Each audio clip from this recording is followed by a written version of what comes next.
Bonsoir à tous, bienvenue dans Broadcast Time, le rendez-vous hebdo des nouveaux médias, du broadcast, de la production audio et vidéo sur Watch. Merci d'être avec nous, peut-être en ce mardi soir 20h, première diffusion. En rediff sur les box Free, c'est important, Orange et Bouygues Télécom.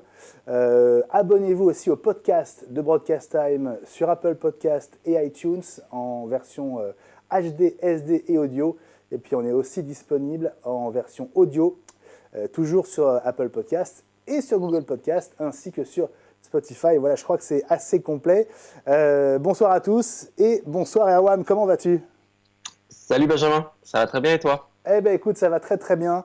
En ce mardi, une émission exceptionnelle, puisque on va la consacrer intégralement à la nouvelle Freebox Delta. Elle a été présentée ce midi à Paris. Par Xavier Niel, qui était sur scène, qui était tendu en début de conférence, mais qui était heureux de boucler ce cycle de 8 ans, puisque c'est la première box premium à être lancée par Free depuis la Freebox Révolution. Elle nous intéresse parce que, Erwan, il y a du 4K, du HDR, il y a de Vialet, bref, des technos qui nous parlent. Et bien justement, on va revenir ensemble sur cette Freebox qui est disponible dès aujourd'hui, début des livraisons la semaine prochaine, donc ça arrive très très vite. D'ailleurs, Xavier Niel nous a consacré une longue interview qu'on écoutera en deuxième partie d'émission. Allez, pour se donner envie, quelques secondes. D'ailleurs, il nous en manque plein d'annonces parce qu'il y a des choses qui n'étaient pas finies en temps et en heure. Ah bon ? Et ça permet, mais ça permet de les sortir plus tard. Voilà, la Freebox qui a 30 fonctions assez incroyables déjà dans le ventre, eh bien, elle n'a pas livré tous ses secrets. Xavier Niel en réserve pour les jours, les semaines et les mois qui viennent. Ça va être très très intéressant de l'entendre. Tu as suivi, Erwan, cette conf à distance. Première impression sur cette nouvelle Freebox ? Moi j'aime beaucoup le design, il y a beaucoup de discussions sur les réseaux sociaux sur le design, moi j'aime beaucoup, pour la partie player en tous les cas. Et puis le fait d'avoir aussi le fait de payer, on en parlera un petit peu plus tard, mais le fait d'avoir ce player après à soi au bout de 4 ans, je crois, d'abonnement, je trouve que c'est pas mal en fait. Oui, 4 ans. De 48 mois, à 10 euros. On va y revenir. Et on va y revenir aussi avec Xavier Niel tout à l'heure. D'abord, comment ça s'est passé ce matin ? C'était au siège de Free qui avait été complètement relooké pour ce lancement. La salle était pleine à craquer. Et voilà l'instant que tout le monde attendait, le moment du reveal de la nouvelle Freebox. Je ne sais pas ce que vous en pensez, mais moi je trouve que j'ai trop parlé. Je suis sûr que vous avez envie de l'avoir, cette nouvelle Freebox.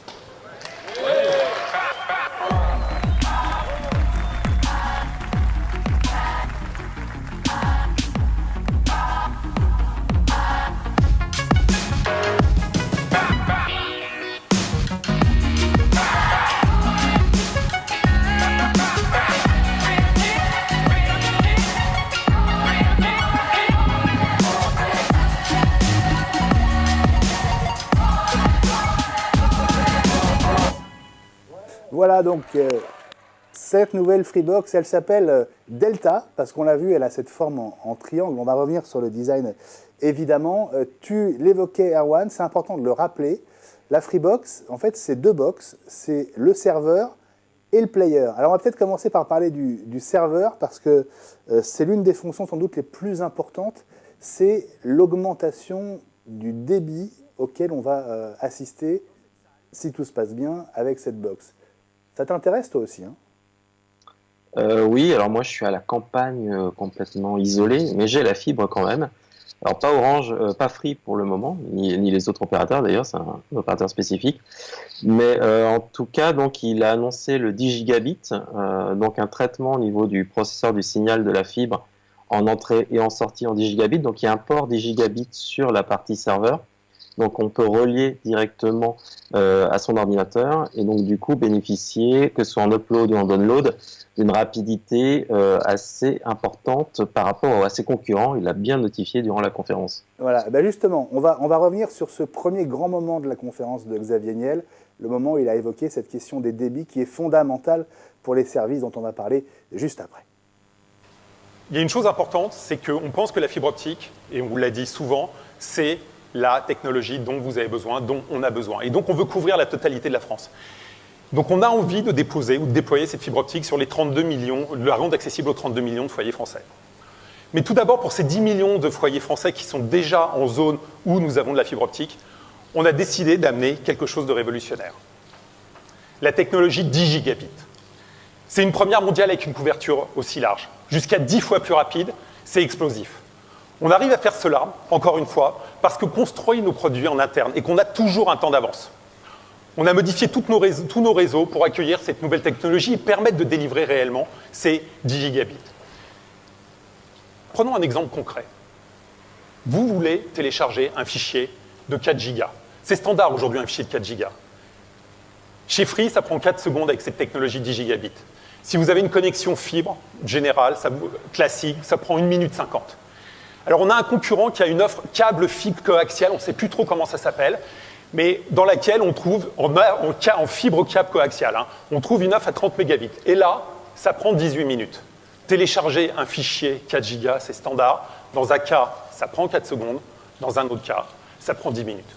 Et donc, vous voyez bien l'intérêt de déployer cette technologie 10 gigabits en fibre optique. C'est un peu comme le passage du DSL à la fibre optique. Quand on était passé du DSL à la fibre optique, on a fait x10 en termes de débit. Et bien là, quand on passe sur cette technologie 10 gigabits, on refait x10 en termes de débit. Et ça change tout à la manière dont on peut accéder à la fibre optique. Si on regarde l'upload, on lance cette nouvelle offre avec du 400 mégabits intégré. Il n'existe rien en upload d'aussi rapide sur le marché. Et si on reprend le même fichier de 4 gigas, alors là, ça prend 1 minute et 3 secondes. Donc c'est quelque chose de complètement simple. Envoyer un fichier 4 gigas au travers de sa connexion, c'est encore une fois classique, et ça prend 1 minute et 3 secondes. Et si vous utilisez le câbleau fibro, je ne sais pas trop quoi, d'un de nos concurrents, là, ça va vous prendre 9 heures. Il faut que vous ayez du temps pour envoyer un fichier de 4 gigas avec une connexion fibre, je ne sais pas quoi, câbleau, truc. C'est la même chose en ADSL, ça prend 9 heures. Et donc, c'est un vrai besoin. Il n'y a pas de mort, j'espère. Tout va bien. Alors, pourquoi Xavier Niel dit il n'y a pas de mort? Parce qu'en fait, il y a un élément du décor au-dessus de nous qui s'est cassé la figure dans la salle à ce moment-là. C'était une grande plaque de plastique, il n'y avait pas de danger, mais c'est pour ça qu'il a été obligé de faire ce petit aparté. Le débit, ça va être quelque chose d'assez fondamental, je pense, dans le progrès qu'apporte cette Freebox, mais tu es bien placé pour le savoir, tout le monde ne va pas forcément en bénéficier de la même manière. Non, et puis il faut savoir que là, il a bien dit dans sa phrase en voyant la vidéo, que c'était sur le réseau Freebox. C'est-à-dire que chez Free, ça va marcher à 10 gigabits, mais il faut que, par exemple, si on va aux États-Unis, il faut que les serveurs aussi soient en 10 gigabits de l'autre côté de l'Atlantique. Donc pour l'instant, ça marche autour de Free, et ce sera pour le futur sur les autres infrastructures qui vont fonctionner aussi en 10 gigabits. Mais pour l'instant, ils sont plutôt autour du gigabit et pas 10 gigabits. Donc ce sera vraiment entre réseaux Free, on bénéficiera de cette rapidité. Mais là, si on va, par exemple, sur d'autres serveurs, ce sera peut-être un peu plus compliqué. Mais en tous les cas, voilà, c'est intéressant et c'est ouvert sur l'avenir. Donc voilà, je trouve ça plutôt pas mal. Absolument. Précision aussi pour les zones qui ne sont pas forcément très gâtées, qui n'ont pas la fibre, cette Freebox arrive à additionner le débit du DSL ou de la DSL et de la 4G s'il y en a. Là aussi pour atteindre, je crois, des débits de 200 mégabits en descendant et jusqu'à 60 mégabits en montant, ce qui serait une révolution aussi pour ceux qui habitent à la campagne dans des zones qui sont limite des zones blanches. Voilà, on va passer au player. C'est celui qui nous intéresse le plus, Erwan, dans Broadcast Time, parce que le player, c'est ce qui permet de jouer. Et donc, on va parler 4K, on va parler audio. Et justement, on va commencer par le son. Avec cette association avec De Vialet, la marque française qui s'est fait connaître dans le monde entier. On va regarder le début de ce qui a été montré tout à l'heure à propos du système audio. Alors sur le player, là aussi, on a voulu faire quelque chose de totalement nouveau. Nous avons intégré dans une seule et même Freebox tout ce qui est essentiel pour vous. Et une de ces choses essentielles, c'est la musique. Dans cette salle, vous l'écoutez en moyenne 2 heures par jour. Vous l'écoutez sur votre smartphone. Si vous êtes notre petite mamie du Cantal, vous l'écoutez sur un poste radio, un poste TSF. Si vous travaillez chez Univers Freebox, vous l'écoutez sur YouTube ou en streaming. Et ce que l'on a voulu faire avec cette nouvelle Freebox, avec votre Freebox, c'est transformer la Freebox pour sublimer votre expérience audio. Nous l'avons donc transformée en une enceinte connectée avec un son d'exception, en un home cinéma incroyable, pour restituer toute la puissance, toute l'émotion, toute la précision du son. Et nous avons choisi de travailler avec les meilleurs pour vous apporter cette technologie. Ils sont français, ils font le meilleur son au monde, ils ont fait de l'innovation leur marque de fabrique. La nouvelle Freebox intègre le son de Vialet.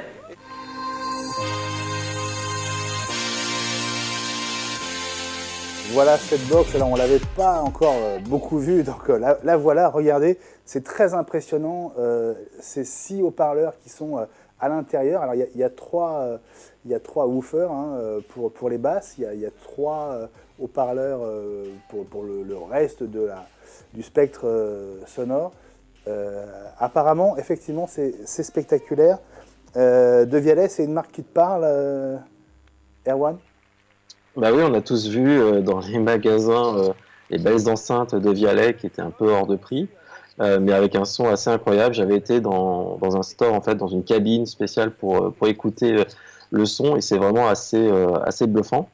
Alors au niveau des enceintes, je pense que c'est pas mal. Moi, il y a quelque chose qui me manque au niveau du son, surtout par rapport à ce qu'on va voir au niveau de l'image derrière aussi, c'est aujourd'hui, on parle tous au niveau du haut de gamme, au niveau du son, du Dolby Atmos, et là, c'est pas du tout présent en fait, c'est du 5.1 et pas du 5.1.2 en fait. Donc c'est un peu dommage, je trouve, sur une box qui va durer normalement 8 ans, de pas avoir ce nouvel élément. Alors peut-être ça va être possible d'optimiser après dans le futur via des mises à jour, mais en tout cas, voilà, c'était un petit peu le manquement. Après, au niveau du son, est-ce que tu as pu l'entendre du coup On a monté le lors de son la un peu dans la présentation? salle de démo, mais il y avait du monde, c'était pas les meilleures conditions pour la tester. Ouais. Parce qu'en plus, il y a une analyse de la pièce, je crois, donc il va y avoir une possibilité de régler. Ça, je l'ai pas vu. Ouais. Mais tu vois, évidemment, l'équipe de Vialet était à la conf. Son président était évidemment là. En tout cas, c'est une association intéressante quand même. Mais c'est vrai qu'on trouve le Dolby Atmos sur l'Apple TV 4K désormais. On aurait pu s'attendre à la trouver dans la nouvelle Freebox. En tout cas, le son sera évidemment un point hyper important. On va passer à l'image maintenant, Erwan, parce que c'est vraiment, on va dire que c'est le sujet qui nous intéresse le plus. La nouvelle Freebox Delta et 4K.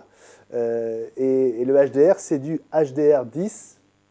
On va dire que Free a fait un choix entre les 2 standards qui sont en concurrence. Ouais, alors c'est du HDR10, c'est pas du 10+, et c'est pas du Dolby Vision. Donc, alors la différence, le HDR10, pour ceux qui veulent comprendre un petit peu, c'est en fait avoir une information de luminance en fait pour votre film. Et ça va être global en fait pour tout votre film. Alors que tout ce qui est HDR+ ou Dolby Vision, c'est par rapport au plan. C'est-à-dire que les valeurs de contraste peuvent varier en fonction des différents plans. Donc on dit que c'est dynamique en fait, un HDR dynamique. Et là, c'est pas dynamique. Donc ils ont fait ce choix-là. Est-ce que pareil plus tard, vis-à-vis d'une mise à jour firmware, on pourra updater sur du HDR10+? J'ai pas entendu de réponse sur ce point-là. Mais à voir. Un petit peu dommage aussi de ne pas avoir fait du Dolby Vision comme sur l'Apple TV par exemple, qui est Dolby Vision, donc un meilleur ratio au niveau des contrastes et autres. Ouais, tu vois, la meilleure résolution d'image, alors c'est vrai que le 4K, c'est la meilleure résolution, on va dire, pour le grand public aujourd'hui, même si Samsung propose désormais des téléviseurs 8K, mais il n'y a pas encore vraiment les contenus qui vont avec, malgré leur système d'upscale basé sur l'intelligence artificielle. Effectivement, c'est un petit peu en dessous de ce qui se fait de mieux, on va dire, sur le HDR. Maintenant, on verra quand même la vue d'ensemble sur cette Freebox, puisqu'elle est proposée avec un abonnement à 49 € par mois. Et tu le disais, effectivement, le Freebox Player, donc l'enceinte connectée avec De Vialet, coûte 10 € de plus par mois. Mais au bout de 48 mois, on en est propriétaire. Ouais, ou on peut aussi, sur le site, j'ai vu, on peut payer cash en fait 480 €. et on peut bénéficier donc de ce Freebox Player et on peut l'utiliser n'importe où sans avoir uniquement le Freebox serveur. Donc on peut l'utiliser comme enceinte connectée via des services Netflix et autres. On peut l'emmener en vacances, on peut... Ouais, même à l'étranger. Ouais. J'ai vu une interview. Donc ça peut marcher à distance et ils vont lancer un peu plus tard des apps aussi pour le rendre un peu plus autonome. Mais c'est vraiment dommage pour le Dolby Vision. On peut se dire ils ont besoin de payer une licence, mais ils auraient pu passer juste au HDR10 où il n'y a pas de licence en fait et ça n'aurait pas ajouté un coût supplémentaire. Je sais pas. Donc à voir dans le futur s'ils proposent une mise à jour sur ce point-là, car voilà, c'est dommage. C'est comme pour le son en fait, ils sont à ça et puis il y a la petite marche au-dessus qui ferait que ce serait vraiment top. Donc voilà. Mais bon. Alors on va pour les contenus, il y a un point très important, c'est que l'encodage des chaînes de télé qui de mémoire était à 5 mégabits seconde jusqu'à aujourd'hui. Passe à 15 mégabits seconde. Ouais. Alors il faut avoir la connexion qui va bien, mais 15 au lieu de 5, c'est quand même un gros progrès. Et notamment, la grosse nouvelle, c'est ce qui concerne effectivement Netflix, puisqu'on a longtemps reproché à Free de brider le débit de Netflix. Maintenant, ils ont une liaison, comme va nous le dire Xavier Niel tout à l'heure, une liaison à très haut débit avec Netflix. Et maintenant que les chaînes sont en 15 mégabits seconde, tous les soucis du passé devraient être réglés, non seulement pour ceux qui auront la Freebox Delta, mais pour tous les abonnés Free qui sont aussi abonnés à Netflix. Et à propos de Netflix, Netflix est inclus dans les 49 € d'abonnement à la Freebox Delta. Mais vas-y. Ouais. Mais c'est le forfait Netflix Essential. Donc ça veut dire que c'est du Netflix en SD. Donc globalement, en fait, vous avez l'abonnement à 8 € de Netflix. Donc c'est ni en HD ni en 4K. Donc si vous voulez passer en HD, il faut rajouter 2 €. Et si vous voulez passer en 4K, il faut rajouter 4 €. Ah ouais. Et donc voilà, c'est pareil, c'est un peu bizarre. Alors d'après ce que j'ai entendu, Netflix, c'est assez dur d'avoir du discount chez eux. Ouais. Puis ils ont déjà un ratio prix-qualité voilà, assez serré. Donc voilà. Alors par contre, si vous avez déjà un abonnement Netflix, ça va se déduire de votre abonnement et vous paierez juste le différentiel de 2 ou 4 €. Absolument. On va passer assez vite sur les autres caractéristiques Erwan, parce qu'évidemment, on va dans un instant rejoindre Xavier Niel, c'était tout à l'heure au siège de Free. On va quand même vous dire que la Freebox Delta inclut aussi alors, 2 assistants vocaux. D'abord Amazon Alexa, et puis le propre assistant de Free. Une forme de doublon. Ouais, j'ai pas trop compris là-dessus. Globalement, d'après ce que j'ai vu, entendu, c'est parce qu'il y a certaines fonctionnalités qu'ils pouvaient pas implémenter au niveau d'Alexa, donc ils ont développé leur propre IA. En tous les cas, Alexa, c'est un bon choix parce qu'actuellement, il y a un fort taux de développement de ce qu'on appelle les skills. C'est-à-dire que, par exemple, pour Watch, on pourrait développer des skills en disant, en demandant à Alexa quelle est la prochaine émission sur Watch, et elle pourrait répondre, en fait, directement. Donc, je crois que maintenant, il y a plus de 600 skills qui ont été développés autour d'Alexa, et je pense que ça va exploser dans les semaines et mois à venir. J'ai entendu dire que Amazon recherche quelqu'un en France, justement pour développer ce genre de skills. Donc, ils localisent, en fait, vraiment en France et dans les autres pays, je pense aussi, des fonctionnalités vraiment très poussées pour la langue française, donc c'est plutôt pas mal. Il faut qu'on accélère, Erwan, parce qu'on a plus de temps. Alors, je vais faire très vite. Doublon au niveau des assistants vocaux. Doublon parce qu'il y a 2 télécommandes. Il y a la télécommande, on va dire, actuelle, un peu relookée. Et puis, il y a une nouvelle télécommande qui se recharge par induction en la posant sur le dessus de la Freebox Delta. Donc 2 télécommandes. Et il y a une 3e télécommande qui pilote le pack de sécurité qui est lui aussi inclus, avec une caméra Wi-Fi, de vidéosurveillance, avec des détecteurs de porte, détecteurs de mouvement. Bref, c'est une sorte de couteau suisse, une liste longue comme le bras de fonctionnalités. Et puis, je vais aussi vous préciser que TV by Canal est inclus aussi dans cette nouvelle Freebox Delta. C'est donc assez fou le catalogue de fonctions qu'elle représente. Le dernier point, c'est que l'interface du player TV a lui aussi évolué. On se rapproche beaucoup plus d'une interface à la Netflix ou à la Molotov, avec notamment des visuels verticaux, et on se focalise davantage sur les programmes qui passent en ce moment que sur les chaînes en elles-mêmes. Voilà pour ce rapide tour d'horizon de ce qu'est cette Freebox Delta, mais le mieux c'est d'en parler avec son géniteur, hein, celui qui a créé Free et qui en est toujours le grand patron, le patron charismatique, Xavier Niel, qui nous a accordé un long entretien ce midi au siège de Free. Et ben on va tout de suite aller le retrouver. Et on est donc avec Xavier Niel. Bonjour Xavier. Ça va ? Merci d'être sur Watch. Merci. La chaîne de l'innovation. C'est sympa. On a été gâtés aujourd'hui avec c'est gentil. Ce lancement de la Freebox Delta et de la Freebox One aussi, on va en parler. D'abord, le cycle de 8 ans, est-ce qu'il est justifié par des raisons bien précises ? Peut-être qu'on l'utilise comme un argument parce qu'on était au lieu de dire qu'on était en avance, on était peut-être un peu en retard. Ça c'est un premier. Et puis on se dit mince, ça tombe bien et que c'est assez drôle. Vous avez dit que ce serait plutôt à la rentrée. Hein. Nous sommes à la rentrée. Je ne sais pas à la rentrée de quoi. La rentrée c'est très relatif. Non, c'est juste d'essayer de se dire il ne faut pas sortir quand on est dans nos générations de box principales, il ne faut pas qu'on sorte des Freebox juste pour sortir des Freebox. Il faut qu'on sorte des Freebox quand on a un produit différenciant, mature, qui change les choses. Et c'est tout le travail. C'est parce qu'on ne sait pas. On est toujours dans des technologies extrêmement en avance parce qu'on déploie ou on invente nos Freebox ici, donc on est extrêmement en avance. Mais par exemple, le 10 gigabits de manière massive avec des processeurs qui permettent de se connecter au réseau à 10 gigabits, mais aussi de se connecter ensuite en interne chez soi avec un port 10 gigabits, c'est des technologies relativement récentes pour faire des produits de masse, c'est des équipements de réseau, et un jour on utilise un équipement de réseau pour le mettre chez tout le monde. Donc c'est assez compliqué et on a toujours ce type de problématique. Et puis après, là je crois qu'on a une trentaine de partenariats sur le lancement de cette nouvelle Freebox, et c'est toujours extrêmement complexe que tout le monde soit calé. Et d'ailleurs, il nous en manque plein d'annonces parce qu'il y a des choses qui n'étaient pas finies en temps et en heure. Ah bon ? Et ça permet, mais ça permet de les sortir plus tard. C'est ça qui est sympa. Il y a d'autres choses qui vont arriver dans les jours qui viennent. C'est tout dans les jours, j'aimerais bien. On a un petit truc qu'on adopte, que moi j'adore, mais qui me sert beaucoup, donc j'espère la semaine prochaine, mais ça devait être cette semaine, donc j'ai un petit doute.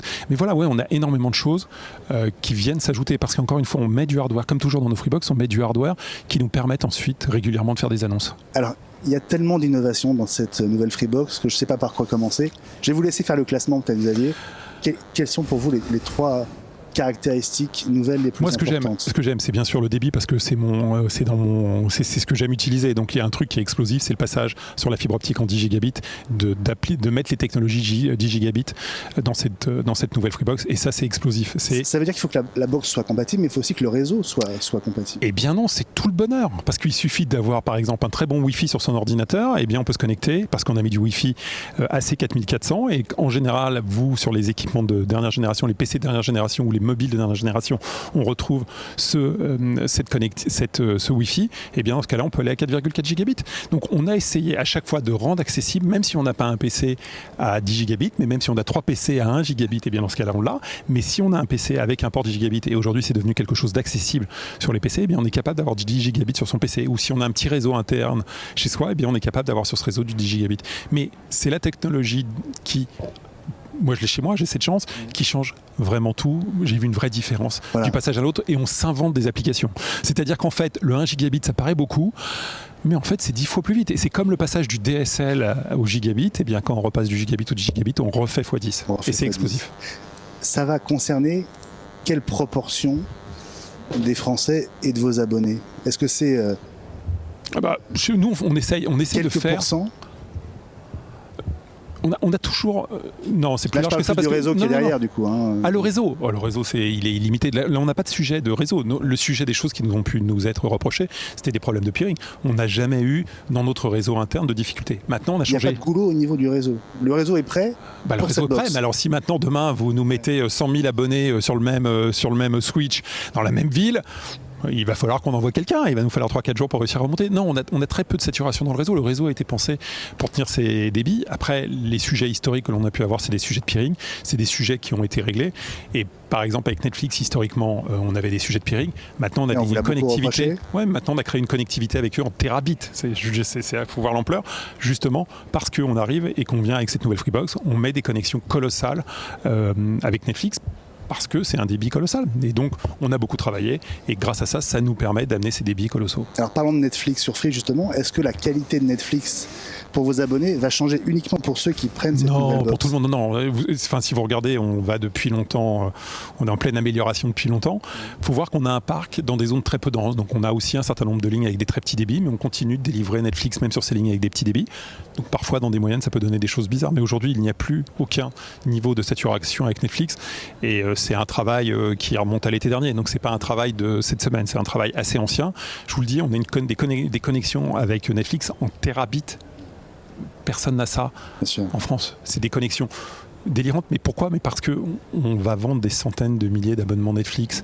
On va intégrer, parce qu'on les intègre, parce qu'on les offre, on va avoir des centaines de milliers d'abonnés Netflix supplémentaires. Alors il y a ceux qui sont déjà abonnés qui vont prendre ces nouvelles box et là ils arrêteront de payer Netflix en direct. Mais il y a également tous ceux qui vont accéder à Netflix grâce à ces nouvelles box. Il y a aussi la question de la conversion du débit que vous envoyez après aux box. Là aussi, vous passez à 15 mégabits pour les chaînes. Pour les chaînes de télé, pour l'ensemble des chaînes de télé. Alors ça c'est déjà fait. Donc ça ouvre aujourd'hui pour nos abonnés existants sur les Freebox Révolution et les Freebox Mini 4K qui sont en fibre optique. Donc sur ces Freebox là, on amène ce débit. Qu'est-ce qu'on a fait? On a regardé qu'est-ce qui existait sur le marché et on a regardé à quelle compression on arrivait à avoir une qualité parfaite d'image. Et donc c'est comme ça qu'on a fixé 15 mégabits. On a une image, moi, que j'ai jamais vue aussi bonne sur nulle part en France, quel que soit le ni sur une box, ni sur d'autres moyens de diffusion. Donc on a une qualité complètement parfaite. Et puis on amène des chaînes à ces débits-là et c'est... Encore une fois, c'est une vraie amélioration. C'est assez sympa parce qu'on a une Freebox chez soi. Je vais avoir accessible dans les heures qui viennent des flux HD+, et je vais pouvoir comparer à quel point on améliore ça. Et en plus, on fait des choses, on a des technologies un peu particulières pour le sport ou des choses comme ça, et on a vraiment un effet waouh. Alors cette box, c'est beaucoup plus qu'une box internet, vous le disiez. Parce que la box internet, c'est quelque chose. On l'a inventé ça en 2002, et c'est quelque chose dans lequel on avait une idée simple qui consistait à dire il faut réussir à amener. On amène l'Internet, il faut amener les services. Mais les services qu'on utilisait en 2002, c'est-à-dire au travers de cette connexion Internet, c'est-à-dire le téléphone fixe de la maison et la télévision de mon papa ou de la mienne, je suis vieux, le monde a un peu changé. Donc il faut qu'on amène des services qui peuvent sembler inaccessibles, les rendre accessibles et les packager. Toujours plus de services, on a l'impression, c'était presque, je ne vais pas dire interminable parce qu'ils sont tous assez formidables, mais on a l'impression que pour attirer les clients, pour les conserver aussi, vous avez besoin de garder cette avance. C'est toujours la même chose. Il faut créer quelque chose dont on a envie, qui fait rêver. Si vous regardez une annonce, je sais pas, Apple, vous avez des dizaines de services aussi. C'est ça le sujet. Vous n'allez pas utiliser tous ces services. Vous n'utilisez pas tous les services sur un smartphone nouveau qu'on vous vend. Mais au bout, il faut qu'on vous amène des machins qu'il y en ait un, deux ou trois où vous caliez en disant c'est exactement ce dont j'ai besoin, j'en rêvais, ou c'est exactement comme ça que ça fonctionne. Prenez le pack sécurité, vous l'intégrez, il est intégré. Tout le monde ne va pas l'utiliser, ce pack sécurité. Mais il y a une caméra Wi-Fi, il y a des détecteurs. Une sirène 115 dB, une batterie, une pile, une connectivité Sigfox. On crée plein de choses, on intègre plein de choses dedans. Il y a des gens qui ça va intéresser, puis d'autres personnes vont trouver des usages auxquels on n'a pas pensé. Je sais pas à quoi, on a donné un exemple, si mon chien n'a pas mangé mon canapé, on plaisante avec ça, mais les gens vont trouver des usages et vont s'inventer des usages parce qu'on a créé un produit évolutif dans lequel on peut rajouter des objets tiers. On a parlé des objets Philips, des objets Somfy, on a parlé des caméras Nest, et des thermostats Nest. Donc on a la possibilité de rajouter ces équipements et de les utiliser, de créer des scénarios. Mais donc tous les volets Somfy, mais donc c'est la volonté d'ajouter tout ça, de créer des partenariats avec eux. C'est long, c'est compliqué parce qu'il faut créer cette compatibilité, mais une fois qu'on l'a faite, on utilise des normes très standards et ça permet de faire marcher quelque chose parfaitement. Ça veut dire que la Freebox Delta devient aussi un bridge, comme on dit dans le monde de la domotique, pour certaines marques. Ouais. Ça va aussi... Le truc, c'est d'éviter d'acheter un bridge. Enfin, je veux dire, ça fait peut-être pas plaisir à tout le monde, mais on a un bridge qui est là, qui fonctionne. Maintenant, ça n'empêche pas, si un jour on résilie, d'utiliser un autre bridge. Mais on est sur des technologies classique, standard, et à côté de ça on a rajouté un nouveau protocole pour la domotique qui est un protocole propriétaire super sécurisé parce qu'on a trouvé un certain nombre de protocoles percés. Là on a créé un protocole qui est documenté, je pense que la documentation sera en ligne, mais qui est complètement ouvert et qui permet de créer ses propres objets ou qui est compatible avec d'autres choses mais avec une sécurité parfaite. C'est assez drôle parce qu'on a fait des tests avec des petits boîtiers, on arrive à débloquer des serrures connectées intelligentes, donc c'est assez stress quoi. Effectivement. Parlons de l'évolution de votre modèle. On est toujours sur un abonnement mensuel. mais il y a une notion de propriété. En fait, on s'est aperçu qu'il y a un qui certain... n'existait pas avant. Exactement. Qu'est-ce que ça concerne? Comment ça va se passer? En fait, c'est exactement le même esprit que sur son mobile. On est propriétaire de son terminal et de l'autre côté, on paye un abonnement. Et en fait, dans les Freebox et même dans les box de marché de manière générale, le modèle est différent. C'est-à-dire qu'on paye un abonnement, mais on n'est jamais propriétaire de son équipement. Si on n'a pas des choses on doit le rendre quand on résilie son Et là, l'idée a été complètement différente, c'est de dire, vous devenez propriétaire des choses qui ont un sens. Un sens non pour vous empêcher, c'est pas ma phrase n'est pas française, un sens pour vous, dans votre vie, c'est un sens pour vous jours, d'en devenir propriétaire. Et c'est quoi? C'est trois choses. Le premier élément, c'est le disque dur. Pourquoi?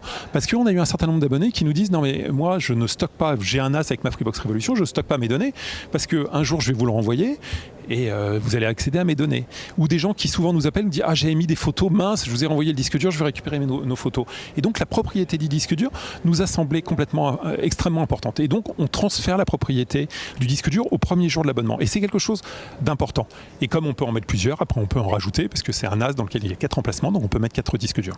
Et on peut monter jusqu'à 20 Tera de stockage. Donc le disque dur, c'est la première chose. C'est la propriété dès le premier jour. La deuxième chose, c'est le pack sécurité. Parce que si j'ai mis des petites caméras chez moi, des trucs sur les portes, des machins, des bidules, j'ai connecté mes lampes, et qu'un jour je déménage, ou je sais pas quoi, je résilie, ou je résilie mon abonnement, je ne me vois pas redémonter tout ça. Donc on est sur des protocoles standards et des normes standards. On peut accéder avec d'autres équipements à cela, donc les réintégrer dans d'autres systèmes, mais j'en reste propriétaire parce que démonter ça serait encore une fois un frein à la possibilité de choix de nos abonnés. Et le troisième élément, c'est le player. Pourquoi? Parce qu'on est sur un produit qui est un produit, voilà, le player free, c'est ça, le Free de Vialet, parce qu'on est sur un produit exceptionnel et on avait la volonté que les abonnés puissent l'utiliser. En fait, alors avec une sécurité pour pas qu'il y en ait de volets, mais qu'ils puissent l'utiliser même quand ils ne sont pas chez eux, quand ils partent en vacances, quand, je sais pas, plein de choses, plein d'idées d'usage. Et donc l'idée, ou même l'envoyer à l'étranger, on citait l'exemple tout à l'heure, qu'on pouvait l'envoyer en Californie, il va marcher. Mais c'est un player qui permet au bout d'accéder à Netflix, même si on n'est pas abonné chez Free, d'accéder à ses contenus, d'avoir le son de Vialet, d'accéder, je sais pas, à Spotify, d'accéder à toutes ces choses-là, toujours, même si on n'est plus abonné à Free. Et donc on transfère la propriété un peu sur le modèle du mobile, c'est-à-dire qu'on dit vous en devenez propriétaire. Et au bout de combien de temps? Et bien alors qu'est-ce qu'on fait? On ne lie pas l'engagement à l'abonnement Free à la propriété des équipements. Donc en fait, qu'est-ce qui se passe? Ce player est vendu 10 € pour 10 € par mois. Donc c'est un player où je paye 48 mois, donc un prix de 480 € pour un produit exceptionnel. Vous pouvez comparer aux trois choses qui sont dedans, c'est-à-dire un player du son de Vialet, vous pouvez le comparer à un player 4K, vous pouvez le comparer à plein de choses, toutes les choses qui sont dedans, mais un assistant vocal, mais au bout, vous en avez la propriété, mais vous pouvez résilier au bout d'un mois et conserver la propriété de ce bien à condition de continuer de payer ces 10 €. Donc on transfère la propriété des biens qui sont des biens dont on pense que la propriété est importante. Mais au bout de 48 mois pour le il est pour vous. Absolument. Mais vous pouvez résilier au bout d'un mois, donc il n'y a pas d'engagement, les deux choses ne sont pas liées. Accord avec Amazon sur Alexa que vous intégrez, donc l'assistant vocal. Si je suis très, très Apple, si j'ai Apple Music, comment ça se passe? Eh bien, on va prier. Alors, il y a deux solutions. Le premier élément, déjà, vous allez pouvoir jouer en Bluetooth vos fichiers, donc ça va être une très bonne, votre musique. Ça, c'est une première bonne nouvelle. Après, on a du AirMedia, on appelle ça AirMedia, mais je crois que ça correspond à AirPlay, musique, qui est en général porté dans nos Freebox, donc je pense que ça y est aussi. Voilà, mais on a toutes ces choses-là qui vous permettent de le jouer. Par contre, on n'a pas l'intégration d'Apple Music à l'intérieur de la Freebox. On a d'autres services de musique intégrés. Il faut jouer depuis un appareil externe. Donc il faut le jouer depuis un appareil externe. Maintenant, nous, on est ravis d'intégrer Apple Music. La semaine prochaine, Orange fera son show. Vous vouliez avoir une semaine d'avance, mais au-delà de ça... Non, c'est eux, on ne voulait pas les ennuyer, on vous l'a dit. Le truc, c'est... Vous savez, ils nous reprochent de leur avoir enlevé et de leur enlever des milliards d'euros de profit de bénéfices. Ils disent que l'on est des gens horribles, des très grands, des méchants, que c'est terrible et c'est catastrophique. On vous l'a expliqué, c'était la date logique. C'était jour pour jour, 8 ans, mais jour pour jour, 8 ans après le lancement de la Freebox Révolution. 16 ans jour pour jour après l'envoi de la première Freebox. Donc c'était logique que ce soit la semaine prochaine. Regardez comment on est gentil et charitable. Vous remarquez, on voulait mettre personne dans la difficulté. Ça leur aurait coûté, je crois qu'il y a eu un autre opérateur a annulé une présentation au mois de septembre parce qu'il pensait qu'on allait lancer au mois de septembre. On ne voulait pas que ça recommence là. Donc regardez notre côté charitable. Merci beaucoup Xavier. Merci à vous, merci de m'avoir invité. Et à bientôt sur Watch. À bientôt, merci. Voilà cet entretien avec Xavier Niel, réalisé il y a quelques heures à Paris. À propos d'Orange, d'ailleurs, vous le savez, la semaine prochaine, ce sera au tour d'Orange de faire son show, le show Hello, prévu mercredi 12 décembre. Allez, pour finir, la petite pique pendant la keynote de tout à l'heure chez Free. Désolé, je sais, on est un peu en avance. On lance des Freebox révolutionnaires tous les 8 ans. Et donc la date semblait évidente. Cela aurait dû être le 14 décembre, exactement 8 ans après la Freebox Révolution, exactement 16 ans après l'envoi de la première Freebox en 2002. On ne comprenait pas pourquoi vous aviez des expectations sur d'autres dates. Ça devait être la semaine prochaine. Mais mercredi prochain, un de nos concurrents fait une petite présentation. Et vous nous connaissez chez Free, on est charitable. Déjà qu'ils nous le reprochent de leur avoir fait perdre des milliards d'euros de profit, alors qu'est-ce que l'on aurait entendu? Ils ont casé la date exprès à ce moment-là pour leur nuire, etc. Mais c'est pas ça. Chez Free, notre ADN, vous le savez, c'est de rendre accessible à tout le monde des produits extraordinaires. Et voilà, petit clin d'œil à Stéphane Richard qui a dû apprécier ce qui s'est passé tout à l'heure donc chez Free. Merci beaucoup Erwan pour cette spéciale. On se retrouve la semaine prochaine avec une super émission. Je ne vous en dis pas plus, mais si vous aimez les images aériennes, vous allez en prendre plein la vue. Salut Erwan, à bientôt sur Yak Yak Yak. Et nous, on se retrouve mardi prochain à 20h sur Watch pour un nouveau numéro de Broadcast Time. Salut à tous.